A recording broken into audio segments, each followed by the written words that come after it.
part two.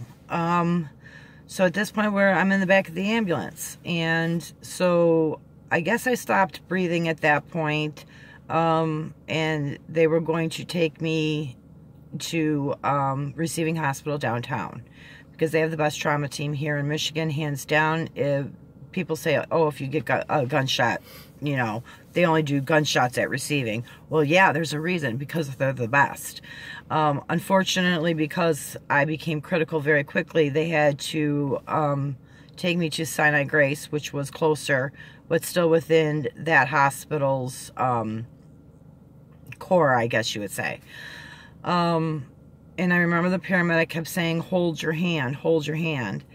And I remember my arm kept flopping off the gurney. And I still was not comprehending what's going on at this point. And he's like, if you don't start breathing, I'm going to intubate you. Start breathing, or I'm going to intubate you. And then I drifted off. The next thing I know, I'm at the hospital, and they're unloading me at the hospital, and I feel the bumps of the gurney coming down off of the rig, and them taking me down the hallway, and the lights. I just see the lights, and they just seem to be going so fast past me.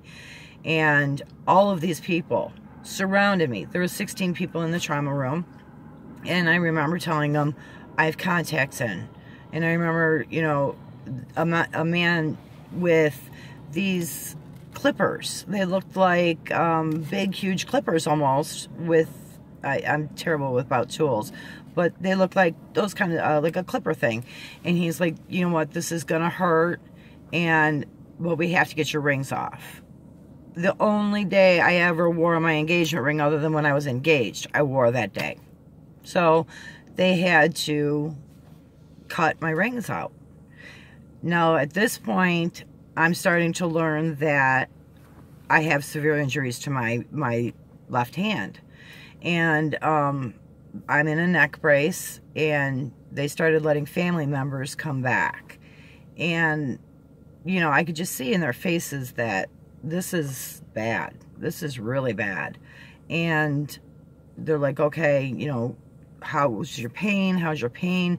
And 5 fentanyl shots later, they're like, okay, this girl's in bad shape.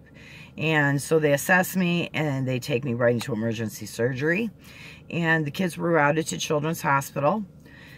So I remember when I did come to, and I was coherent enough. I don't know when that was, to be honest with you. I don't know if it was hours, days, I don't know. I remember coming in and out a little bit and seeing people at my bed, at the end of my bed, and things like that. But I remember saying, I don't believe the kids are alive. I think that they're dead.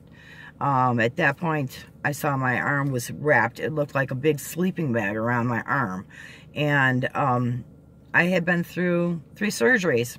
Didn't even know I had been through 3 surgeries at that point.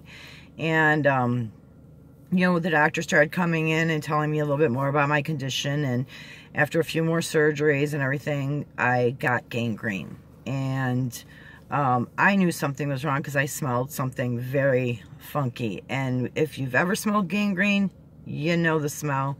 And if you've never smelled it, you hope to God you never smell it, because it's awful.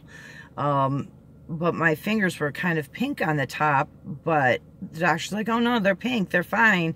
And I'm like, no, pull the bandage back. Something's wrong. I know something's wrong. And when they pulled it back, my fingers were black.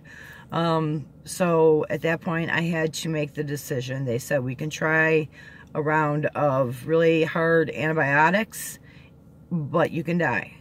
And we can't even guarantee you living, even if we do the antibiotics. Or we can take you into surgery, and we can amputate your hand to the wrist.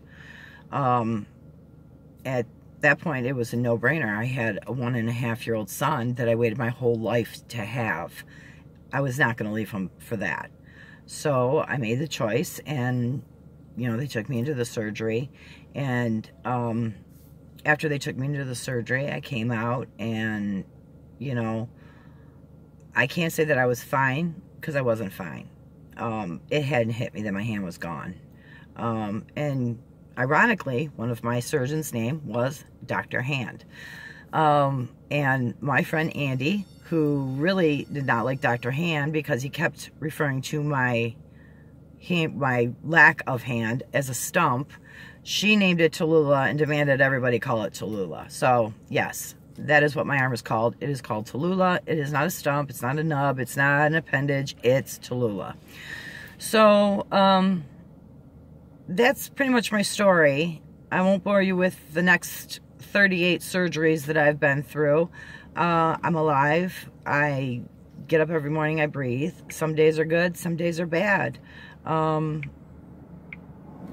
Everybody was alive, and you know what, that was the blessing in itself. And so when you stop and you know you have a little fender bender, or you have a big accident or something, know that there's a light at the end of the tunnel, and that light does not necessarily mean that you're going up to see God. That means that light is you accepting who you are and this new world you're going to live in. So I will be talking to you guys tomorrow. I'll be doing my live broadcast tomorrow, taking questions and answering anything you have to ask. And I hope you guys have a great rest of the day. Thanks.